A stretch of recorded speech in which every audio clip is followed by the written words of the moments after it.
늘 변하는 세상에서 흔들리지 않는 삶의 비밀. 세상에서 유일하게 변하지 않는 것은 변화다. 2000년 전 그리스 철학자 헤라클레이토스가 남긴 말입니다. 그런데 이 말, 지금 우리의 삶에도 그대로 적용되지 않나요? 어제의 확실함이 오늘은 흔들리고, 오늘의 선택이 내일은 아무 의미 없을 수도 있는 세상. 여러분도 요즘 세상이 너무 빨리 변한다고 느끼시지 않나요? 내일 무슨 일이 일어날지 알 수 없는 이 시대. 그렇다면 우리는 어떻게 살아야 할까요? 요즘 세상을 설명하는 말이 있습니다. 바로 CUVA라는 말인데요. 복잡하고 불확실하며 변덕스럽고 모호하다.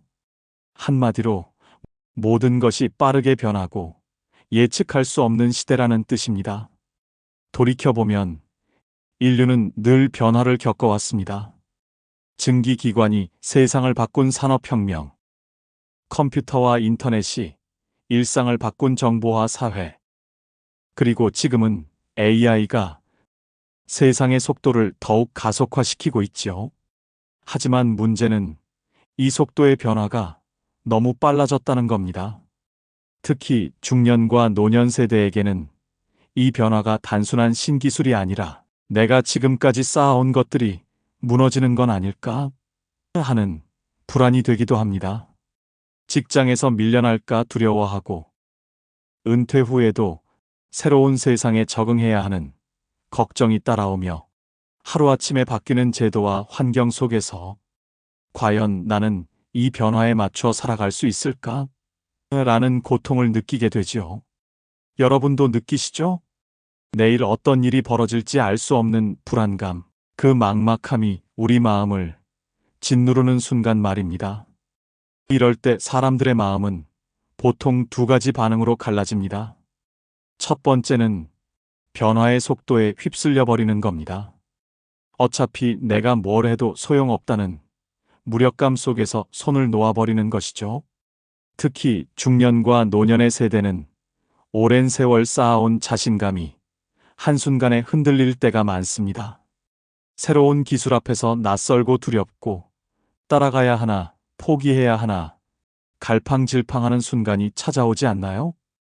두 번째는 차라리 변화를 거부하고 과거의 익숙한 방식만을 고집하는 겁니다. 나는 지금까지 이렇게 살아왔으니 앞으로도 똑같이 하면 된다고 스스로를 위로하지요. 하지만 현실은 우리의 생각을 기다려주지 않습니다. 세상은 이미 다른 속도로 흘러가고 있는데 말입니다. 그래서 헤라클레이토스는 이런 말을 남겼습니다. 누구든 같은 강물에 발을 2번 담글 수 없다. 강물은 끊임없이 흐르기 때문이다. 즉, 우리가 아무리 거부해도 세상은 이미 변하고 있고, 그 변화의 강물 속에 발을 담그지 않을 수 없다는 것이죠. 그렇다면 어떻게 해야 할까요? 여기서 고대 스토아 철학자들이 우리에게 전하는 해답이 있습니다. 바로 통제할 수 있는 것에 집중하라는 것입니다. 우리가 바람을 멈출 수는 없습니다. 하지만 그 바람 속에서 배의 방향을 조정할 수는 있죠. 인생도 똑같습니다. 세상의 변화는 막을 수 없지만 그 변화에 어떻게 대응할지는 우리가 선택할 수 있습니다. 에픽테토스는 이렇게 말했습니다. 우리에게 달려 있는 것은 우리의 행동뿐이다. 나머지는 우리 힘으로는 어떻게 할 수 없는 것이다. 결국 중요한 것은 세상을 바꾸려 애쓰는 것이 아니라 내가 지금 할 수 있는 것을 분명히 구분하고 거기에 집중하는 것입니다. 여러분은 지금 무엇을 통제할 수 있나요? 새로운 세상을 막을 수는 없지만 오늘 내가 보내는 시간, 내 마음을 쓰는 방식, 그리고 어디에 에너지를 쏟을지는 내가 선택할 수 있습니다. 중년과 노년의 우리에게 이 질문은 더 간절합니다. 오늘 하루를 어떻게 쓸 것인가? 내가 가진 것 안에서 무엇을 할 수 있을까? 그 해답을 찾는 순간 우리는 변화의 강물 속에서도 흔들리지 않고 스스로의 배를 원하는 방향으로 이끌어갈 수 있을 것입니다. 사실 고대 철학자들과 위대한 현자들도 같은 길을 걸어왔습니다. 예를 들어 로마의 황제였던 마르쿠스 아우렐리우스는 세상의 전쟁과 정치 혼란을 통제할 수 없다는 걸 알았습니다. 그래서 그는 매일 밤 명상록에 자신의 생각을 기록했지요. 외부의 일은 내 힘으로 어쩔 수 없지만 내 마음의 평정은 내 선택이다.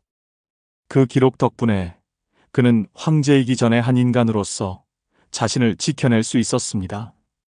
우리도 매일 밤 5분 짧은 명상 노트를 써보면 어떨까요? 오늘 내가 통제할 수 있었던 것, 통제할 수 없었던 것을 구분해 적는 것만으로도 마음이 정리되고 불안이 한결 가벼워질 겁니다. 스토아 철학자 에픽테토스는 원래 노예였습니다.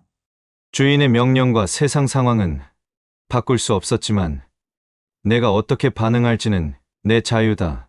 라고 믿었습니다. 그래서 그는 고통 속에서도 분노가 아닌 평정을 택했고 그 힘이 수많은 사람들의 마음을 변화시켰습니다. 우리도 배울 수 있습니다. 누군가의 말에 화가 치밀어 오를 때 즉각 반응하지 말고 잠시 멈춰 보세요. 호흡을 3번 고르고 난 뒤 대답하는 것, 그 작은 멈춤이 인간관계의 존엄을 지켜줍니다. 데무노 톨스토이도 마찬가지입니다. 그는 젊은 시절 숱한 방황과 혼란 속에서 아무것도 하지 못하더라도 오늘 하루 글 한 줄은 쓴다.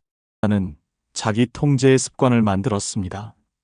거대한 시대의 격변 속에서도 그 습관이 결국 전쟁과 평화, 안나 카레니나 같은 위대한 작품으로 이어졌지요. 우리도 글쓰기 습관을 가져보면 좋을 것 같습니다. 아무런 부담 없는 일기 한 줄, 그냥 떠오르는 느낌이나 생각, 메모, 손주에게 보내는 짧은 편지라도 매일 써보시는 건 어떨까요?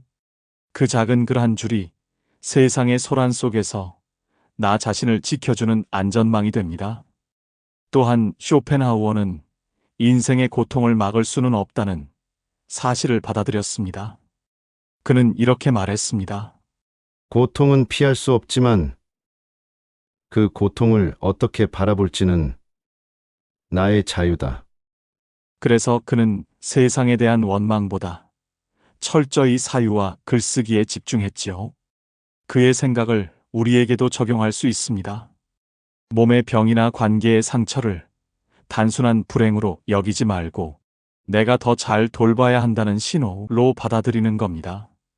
이렇게 의미를 바꾸는 순간 고통은 삶을 무너뜨리는 게 아니라 나를 단단하게 만드는 자양분이 됩니다. 이렇듯 위대한 철학자와 작가들이 보여주는 공통점은 하나입니다.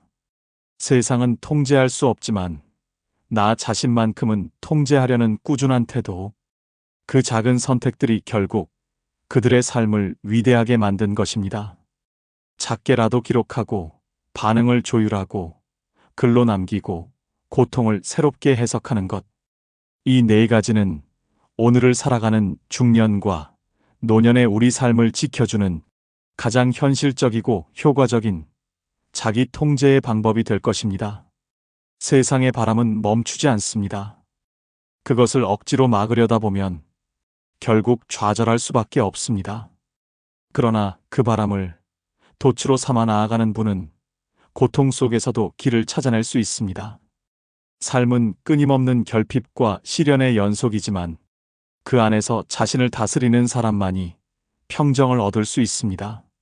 오늘 단 3줄의 기록, 잠시 멈추는 호흡, 한 줄의 글, 그리고 고통을 새롭게 바라보는 눈. 이 사소한 실천이야말로 우리를 흔들림 없는 존재로 만들어줄 것입니다. 빅터 프랭클은 이렇게 말했습니다. 자극과 반응 사이에는 공간이 있다. 그 공간 속에 우리의 자유와 성장의 힘이 있다. 오늘의 이야기가 여러분 마음속에 잔잔한 파문 하나를 남겼다면 그 파문은 곧 삶의 방향을 바꾸는 물결이 될 수 있습니다. 그 물결을 더 크게, 더 멀리 퍼뜨릴지는 오직 여러분의 선택에 달려 있습니다. 이 영상이 여러분에게 작은 길잡이가 되었다면 좋아요와 구독으로 함께 걸어가 주세요. 그 한 걸음이 쌓여 언젠가 여러분의 삶을 더욱 단단하고 빛나는 항해로 이끌어 줄 것입니다. 지금까지 짐스타TV의 매일의 현자 씨였습니다. 감사합니다.